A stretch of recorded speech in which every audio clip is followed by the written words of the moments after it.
Ve bizim indi olduğumuz bu ayda, bu Recep ayı da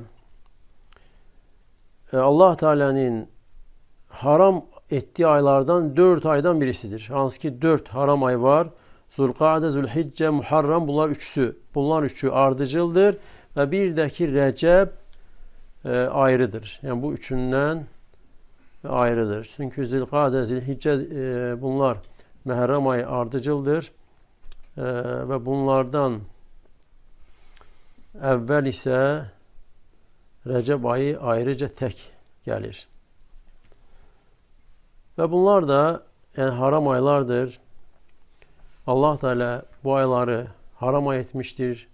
Bu aylarda dövüşmek, vuruşmak haramdır. Ve Allah Teala buyurur: "İnne iddete şuhur indallahi 12 şehran fi kitabillah." Hakikaten Allah yanında ayların sayı göğleri ve yeri yaradan günden beri Allah'ın kitabında 12'dir. Ve bunlardan 4'ü haram aydır. Ve her bir Müslümana da vaciptir ki bu aylarda ve hemçinin başka aylarda da Allah'ın dini, şeriat, İslam neyi sabit edipse, neyi bildiripse o haddi aşmasın.